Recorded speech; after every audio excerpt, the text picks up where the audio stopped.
Hello' welcome back to my channel Gitika's vlog. মই আজি আপোনালোকলৈ এটা বিউটি টিপছ লৈ আহিছোঁ। মই কেইদিনমানৰ আগতে এটা বিউটি টিপছ দিছিলোঁ, আজি এটা মই বেলেগ দেখুৱাই দিওঁ যে আমাৰ স্কিনখন কেনেকৈ ধুনীয়াকৈ ৰাখিব পাৰি। এয়া আমি নেচাৰেল বস্তুৰেই কৰিব পাৰোঁ, সেইকাৰণে মই নেচাৰেল বস্তুৰ ওপৰতেই বিউটি টিপছকেইটা দিওঁ। এয়া হৈছে নিমপাত, আৰু নিমপাত মই আনি মিক্সিত গুড়া কৰি লৈছোঁ। আৰু এইটো হৈছে পতঞ্জলি এল'ভেৰা জেল। যাৰ ঘৰত এল'ভেৰা ফ্ৰেছ এল'ভেৰা আছে তেওঁলোকে সেইটোও দিব পাৰে। মোৰ ঘৰত আছে এল'ভেৰা, কিন্তু সকলোৰে ঘৰত নাথাকিবও পাৰে, সেইকাৰণে মই এইটো জেলটোক দেখুৱাই দিছোঁ, কিনা জেলটোকে মই দেখুৱাই দিছোঁ। এতিয়া মই ইয়াৰ লগত এই জেলটো নিম পেষ্টটোৰ লগত মই জেলটো মিক্স কৰিম, আৰু মই আপোনালোকক দেখুৱাই আছোঁ কেনেকৈ কৰিব লাগে। এয়া মই ইয়াত এল'ভেৰা জেল এয়া মিক্স কৰি দিছোঁ, এয়া 1 চামুচ।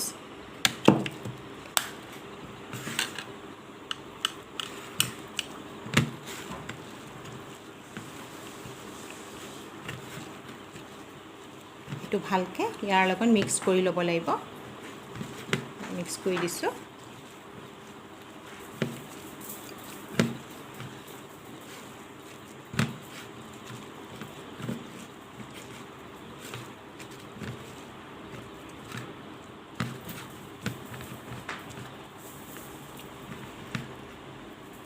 তাৰপিছত আপোনালোকে মুখত ইউজ কৰিব।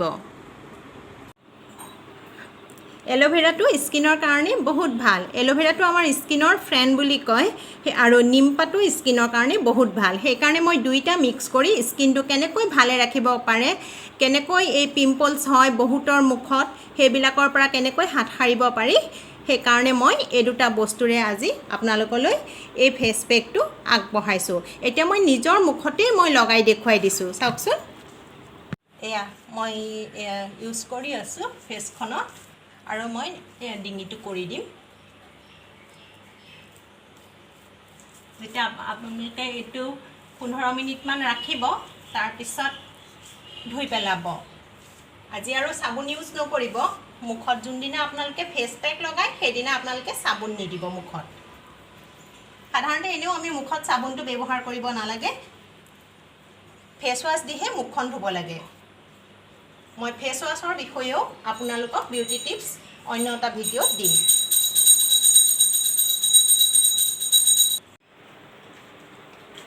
এয়া মোৰ লগোৱা হৈ গ'ল।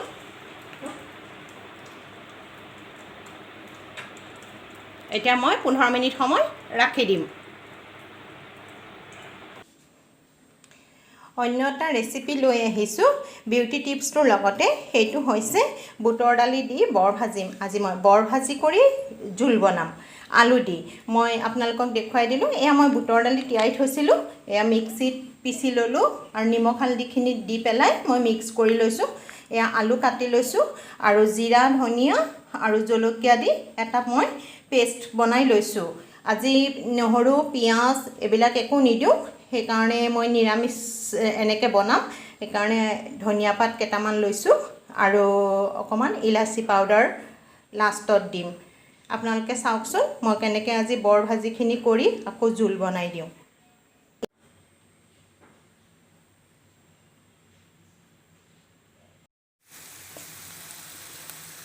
এয়া মই ফ্ৰাই পেনটো পাতি পেলাই মই দি দিছোঁ, চাওক।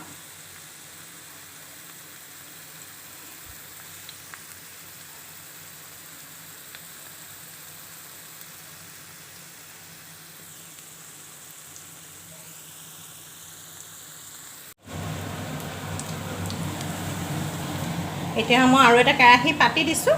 এতিয়া ইয়াত মই আলুখিনি দি দিছোঁ। এতিয়া আলুখিনি অকণমান ভাজি লওঁ। ইয়াত মই কালজিৰা কেইটামানহে সম্ভাৰত দিছোঁ, অন্য একো দিয়া নাই।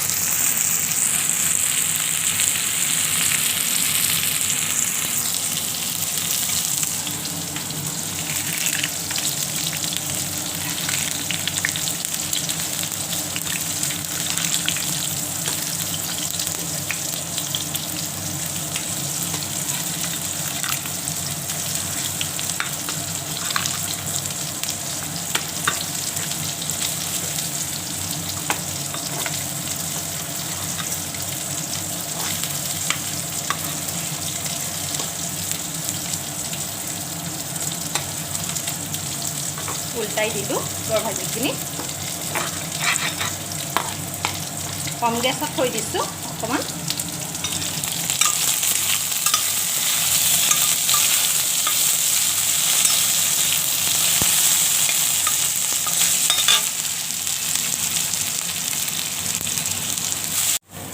এয়া মছলাখিনি দি দিলোঁ মই যে বনাই থৈছিলোঁ জিৰা ধনিয়া জলকীয়া চব মিলি তেজপাতকেইটাও দি দিছোঁ অকণমান ভাজিম গেছটো কমাই পেলাই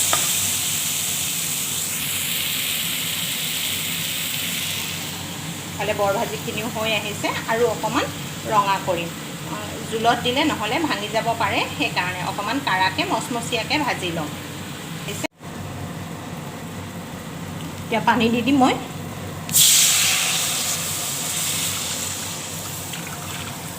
অকণমান সৰহকৈ পানী দিছোঁ কাৰণ কিয় বৰখিনি যেতিয়া দি দিম পানী কম হ'লে একেবাৰে শুহি যায় সেইকাৰণে মই সৰহকৈ দিছোঁ তেতিয়া জোখত ৰৈ যাব আলুখিনিও তাতে সিজিব লাগিব আৰু বৰ ভাজিখিনি একেবাৰে হোৱাৰ মই আগমুহূৰ্ততহে দিম 15 মিনিট হৈ গ'ল এতিয়া মই মুখখন ধুই পেলাম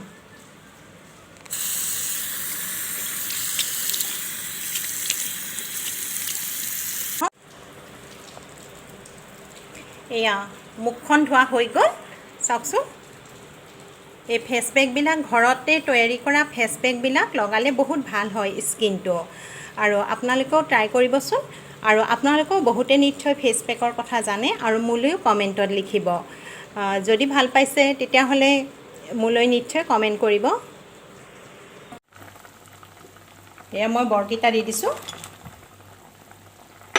মোৰ জোলখিনি হৈ আহিছে সেইকাৰণে মই কৈছিলোঁ লাষ্টত দিম বুলি লাষ্টত দি দিলোঁ এতিয়া মই গেছটো চিমত দি থৈছোঁ মই এতিয়া অকণমান গৰম মছলা পাউডাৰ ওপৰত দি দিম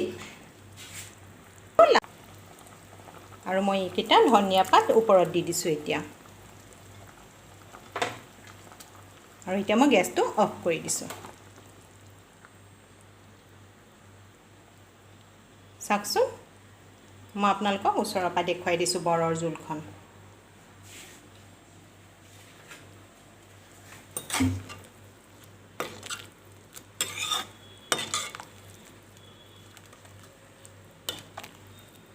মই অকণ পাতলেই কৰিছোঁ আজি বেছি ডাঠ কৰা নাই মই আপোনালোকক কৈছিলোঁ বৰখিনি দিয়াৰ পিছত ঘন হৈ যাব সেইকাৰণে মই এতিয়া পাতলকৈ ৰাখিছোঁ ঢাকনা মাৰি অকণমান সময় থৈ দিম ইয়াতে হৈ থাকিব আৰু মই এতিয়া মোৰ ফিনিছ হৈ গ'ল গেছ বন্ধ কৰি দিলোঁ মোৰ এয়া বৰৰ জোলখন ৰেডি হৈ গ'ল চাওকচোন এয়া নমালোঁ আৰু আপোনালোকক দেখুৱাই দিছোঁ যদি আপোনালোকে আজি মোৰ এই ৰেচিপিটো ভাল পাইছে তেতিয়াহ'লে লাইক কৰিব কমেণ্ট কৰিব আৰু যিসকল নতুন তেওঁলোকে ছাবস্ক্ৰাইব কৰি ওচৰতে থকা বেল আইকনটো প্ৰেছ কৰি অল কৰি দিব আৰু এটা বিউটি টিপছ দিছোঁ সেইটো আপোনালোকৰ কেনেকুৱা লাগিছে সেইটো আপোনালোকে লাইক কৰিব আৰু কমেণ্ট কৰিব আৰু যিসকল নতুন তেওঁলোকে চাইছে তেওঁলোকে ছাবস্ক্ৰাইব কৰি ওচৰতে থকা বেল আইকনটো প্ৰেছ কৰি দিব আৰু আপোনালোকেও যদি ভালকৈ জানে তেতিয়াহ'লে আপোনালোকেও কমেণ্টত লিখিব ময়ো এয়া আপোনালোকৰ পৰা শিকি বনাবলৈ ট্ৰাই কৰিম